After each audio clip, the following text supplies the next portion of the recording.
The bell over the door of the corner cup chimed, a cheerful, tinkling sound that was immediately swallowed by the cacophony within. It was a sound of welcome for most, a signal of hot coffee and warm scones. For Adrian Sterling, it was the starting pistol for a race he knew he was already losing.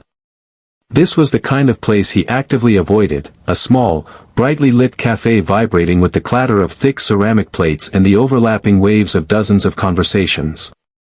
It was a universe away from the hushed, velvet-draped dining rooms of the city's five-star restaurants where his presence was met with deference and the noise was curated to a gentle murmur.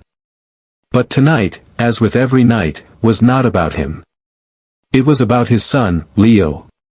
7 years old, with a shock of his father's own dark hair that refused to be tamed, Leo stood frozen just inside the doorway. His small body was a statue of tension, his hands flying up to press tightly over his ears as if to physically block the assault. A low, guttural hum began deep in his chest, a sound Adrian had come to know as the prelude to a storm. For anyone else, the noise of the cafe was just background chatter, the mundane soundtrack of a Tuesday evening. For Leo, whose senses were tuned to a frequency no one else could perceive, it was a physical blow, a tempest of scraped chairs, clanging forks, and shrill laughter. Adrian felt 100 pairs of eyes on him, or at least it felt that way. He could practically hear their thoughts, a chorus of judgment, pity, and thinly veiled annoyance. He saw a young couple in a booth nudge each other, their expressions a mixture of curiosity and relief that it wasn't their child. He saw an older woman purse her lips, her disapproval a palpable force. In his world, the world of Sterling Industries, Adrian was a titan, a man who commanded respect, who had built a global empire from the ashes of his father's failed business. He could make markets move with a single phone call. Yet here, standing beside his own 7-year-old child in a cheap and cheerful cafe, he felt utterly, humiliatingly powerless. He placed a hand on Leo's shoulder, an intended gesture of comfort that only made the boy flinch. "Come on, Leo," he said, his voice a tense whisper meant only for his son, but it felt as though he were shouting in the sudden silence of his own mind. "Let's just get a table. A quick bite, that's all." He guided Leo to a small, sticky table near the back, a strategic failure as it was adjacent to the kitchen's swinging door. Each time it opened, a fresh wave of sound and smells, sizzling bacon, harsh disinfectant, washed over them. Leo's rocking intensified, his small frame vibrating in the worn vinyl chair. His hum escalated, a soft wail of pure distress threading through the cafe's din. Adrian's face flushed a deep, hot red. He was losing, and the whole world was his audience. He fumbled for his phone, the billionaire's crutch, a sleek black rectangle that could solve almost any other problem. He swiped to a cartoon, a frantic, brightly colored distraction he hoped would act as a shield. The tinny, high-pitched theme music that erupted from the phone's speaker was like throwing gasoline on a fire. Leo recoiled as if struck, a sharp cry tearing from his throat. The rocking grew more frantic. "Leo, son, please," Adrian begged, his voice cracking with a desperation he despised. "Just, be quiet." The words were wrong as soon as they left his mouth. He wasn't asking for quiet for Leo, he was asking for it for himself, for the staring strangers, for the preservation of his own shattered composure. The shame of that realization was a cold weight in his gut. He had a team of the world's best specialists, child psychologists, and behavioral therapists on his payroll. He'd built a state-of-the-art sensory room in his cold, sprawling mansion, $1 million playground of gentle lights, weighted blankets, and soothing textures that Leo rarely used. None of it had prepared him for this. None of them could give him the tools he needed for a simple meal in a simple cafe. Across the room, a waitress paused, a heavy glass coffee pot in her hand. Her embroidered name tag read, Sarah, in neat, blue script.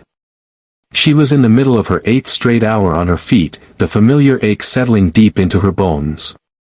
She saw the man in the impeccably tailored suit, a garment that probably cost more than her last 3 months' rent. She saw the raw helplessness etched onto his handsome face, the look of a man drowning in plain sight. Then she saw the child, lost in a world no one else could see, a small boat battered by a hurricane of sensory input. And she saw the other customers, their faces a gallery of impatience and morbid curiosity. But in Sarah's eyes, there was no judgment. There was only a deep, aching wave of familiarity. It was a scene she knew intimately, a language of distress she understood better than any other. She put the coffee pot back on its warmer, the gesture slow and deliberate. Her table in section 3 could wait. She began to move toward them, a quiet calm settling over her as she walked. Adrian was obsessively trying to arrange sugar packets into a neat, defensive line on the table when he sensed a presence beside him. He looked up, his jaw tight, expecting the manager to deliver a polite but firm request to leave. He had his apology ready, his credit card already in his mind to pay for the trouble. But it was the waitress, Sarah. She wasn't looking at him, her gaze bypassing the billionaire entirely. Her focus was entirely, unequivocally on Leo. She didn't speak. She didn't reach for him. She didn't try to intrude on his turbulent world. Instead, she knelt, a gesture of profound simplicity and respect, bringing herself down to his level. And then, she began to hum. It wasn't a recognizable tune, just a low, simple melody. It was a steady, predictable sound in a sea of chaos, a single, pure note in a discordant orchestra. Low, resonant, and unending. It was an anchor. Adrian watched, utterly bewildered. He thought of Dr. Finch, Leo's lead therapist, a man with a string of degrees who spoke of data points and behavioral modification protocols. He thought of the expensive, impersonal sessions where Leo was treated like a puzzle to be solved rather than a person to be understood. None of them had ever done this. They had never simply knelt and offered a moment of shared, quiet humanity. Sarah's eyes, soft and observant, noticed a small drop of water Leo had spilled on the polished tabletop. The boy's finger was tracing a frantic, repetitive pattern in the droplet, a small circle, over and over and over. Without a word, Sarah dipped her own finger into the condensation beading on Adrian's water glass. On her side of the table, she began to mirror his exact pattern. A silent, shared dance. A circle, over and over. She wasn't trying to stop him or distract him, she was joining him. She was saying, I see you. I am here with you. Slowly, miraculously, the storm began to pass. Leo's frantic rocking lessened, the harsh edges of his movements softening. The pained wail subsided, softening back into the low, thoracic hum it had started as. His hands, which had been clamped over his ears like vices, slowly, hesitantly, lowered. He looked at Sarah's finger, then at his own, then back again.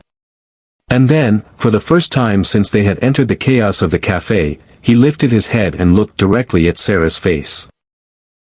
His eyes, which moments before had been wide with terror, were now filled with a quiet, profound curiosity. He was seeing her. He was truly seeing her. Would he like some quiet?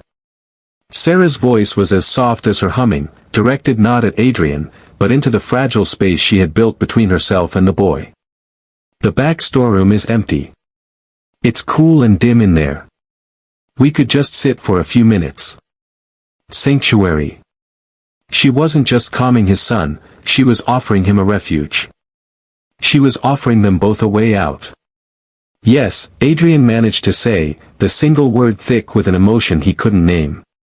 It was gratitude, but it was more than that. It was all. Please. Sarah stood, her movements unhurried. She held out her hand, palm up, not a command but a simple, gentle offering. Come on, sweet boy, she murmured, her voice a gentle whisper. Let's find some peace. To Adrian's absolute astonishment, Leo slid out of his chair and followed her. He didn't take her offered hand. That would have been too much, too soon, but he walked close to her, tucked into the calm, quiet space her presence had miraculously created. Adrian watched them disappear through a swinging door marked "Staff Only," the silence they left behind feeling louder and more significant than all the noise of the cafe combined. Hackett's a monument to his own inadequacy. He sat alone at the table, the line of sugar. He stared at the two small, wet circles on the table, side by side. He felt like a man who had been shouting directions in a foreign country, only to watch a native speaker arrive and communicate with a simple, silent gesture. A few minutes later, Sarah returned alone. "He's doing much better," she said quietly, her professional waitress smile returning, though her eyes held a new softness. "He found a stack of linen napkins and is just enjoying the texture. He's calm now." She looked at Adrian, and for the first time, he felt seen, too, not as a symbol of wealth or a failing father, but just as a man. "It was too much for him out here," she explained gently. "The noise, the lights, the smells. For some kids, for him, it's a hurricane." Adrian struggled for words, the smooth, commanding CEO persona completely stripped away. How did you know what to do?" A small, sad smile touched her lips, a brief glimpse into a life lived with this knowledge. "My younger brother, Michael, is on the spectrum," she said. "He's nonverbal. I've had a lot of practice in listening to a language that isn't made of words." The simplicity of it, the profound truth in her statement, struck Adrian with the force of a physical blow. Listening to a language that isn't made of words. He had spent years and a small fortune trying to command, to fix, to solve the puzzle of his son. He had treated Leo's autism like a hostile takeover, a problem to be conquered with overwhelming resources. He had never once simply stopped, knelt down, and listened. When it was time to leave, Sarah brought a much calmer Leo back to the table. The boy's shoulders were relaxed, his hands at his sides. He looked at Adrian, a flicker of something neutral in his eyes, which was a vast improvement from the terror of before. Adrian stood, his own body feeling unsteady. He pulled out his wallet, a sleek, custom-made leather accessory. The cash he had, a few $100s, felt cheap, insulting, a crude attempt to monetize a moment of grace. Instead, he took out a business card. It was heavy cardstock, embossed with the simple, powerful words, "Adrian Sterling, CEO, Sterling Industries." On the blank white back, his hand trembling slightly, he wrote a message. "You did more for my son in 5 minutes than anyone has in years. I am in your debt. Please, call me." He placed the card on the table next to his untouched coffee and a $100 bill for a tip that still felt inadequate. He took Leo's small hand in his, and this time, his son didn't pull away. They walked out of the cafe, leaving the noise and the light behind, stepping into the quiet stillness of the night. But for Adrian, the world had been irrevocably changed. The silence was no longer empty, it was filled with the promise of a language he was desperate to learn. Part 2. Two worlds collide. The business card sat on Sarah's worn wooden dresser for 3 days, propped against a framed photo of her and a smiling young man with her same kind eyes, her brother, Michael. In her small apartment, a space filled with second-hand furniture and the lingering scent of her mother's lavender sachets, the card looked like an artifact from another planet. It was stark and minimalist, its expensive weight a stark contrast to the clutter of her life. A pile of nursing textbooks for her sister, a bottle of her mother's heart medication, and a stack of overdue bills. She had looked up the name, of course. A quick search on her phone during her break had unleashed a torrent of articles and photos. Adrian Sterling wasn't just a legend in the city, he was a global phenomenon. Photos showed him stepping out of private jets, cutting ribbons on new skyscrapers, and shaking hands with world leaders. His face, which had looked so lost and vulnerable in the cafe, was stony and commanding in every picture. He was a king in a world of glass and steel. But she didn't call. In her world, gestures from men like that weren't doorways, they were transactions. She'd seen it before. Wealthy customers leaving extravagant tips, their generosity a performance, expecting a level of gratitude that bordered on fealty. She had acted from a place of pure, unadulterated empathy, a reflex honed over a decade of loving Michael. To call Adrian Sterling would be to cheapen that moment, to turn an act of human connection into a request for a reward. She had her life, and it was full to the brim. It was a life of long, grueling shifts at the corner cup, of carefully measuring out her mother's pills in the morning, of late-night calls to her sister, Maya, offering encouragement as she fought her way through the brutal demands of medical school. Every spare dollar, every spare ounce of energy, was already accounted for. There was no room for a billionaire in her budget or her heart. Meanwhile, in his vast, sterile mansion on the hills overlooking the city, Adrian was a man unmade. The house, usually a symbol of his success, now felt like a mausoleum, its silence echoing his own failures. Sarah's words, a language that isn't made of words, played on a continuous loop in his mind. The phrase was an indictment of his entire approach to fatherhood. He started to watch Leo. Truly watch him. Not with the anxious, problem-solving gaze of a CEO, but with a new, hesitant curiosity. He began to notice things he'd previously dismissed as symptoms. He saw the quiet, rhythmic way Leo would tap his fingers on the cool marble of the fireplace, not a sign of agitation, but a silent piece of music only he could hear. He noticed how Leo would run a single, smooth river stone over the back of his hand, his eyes closing in a state of calm. These weren't problems to be fixed, they were communications. They were a language he needed to learn. His attempts were clumsy, like a man trying to learn ballet in steel-toed boots. One afternoon, he sat on the floor of Leo's room, a space so large and sparsely furnished it felt more like a gallery than a child's bedroom. Leo was lining up small, colorful blocks. Adrian, remembering Sarah's mirroring, picked up a block and tried to place it alongside Leo's. Leo flinched, sweeping the entire line of blocks away with a frustrated cry and retreating to a corner. The rejection was sharp, a clear message: you're not doing it right. You don't understand. Hope began to fade as the days passed and the phone remained silent. The business card felt like a message in a bottle he'd tossed into a vast, indifferent ocean. He couldn't wait any longer. On the fourth day, he did something he hadn't done in a decade. He went to his garage, past the chauffeured Maybach and the collection of vintage sports cars, and got into his own car, a discreet but powerful sedan. He drove himself back to the cafe, a small, ridiculous act, as if navigating his own way through traffic could somehow bridge the impossible gap between their worlds. He found her in the middle of a hectic lunch rush, moving through the chaos with that same quiet, centered calm he remembered.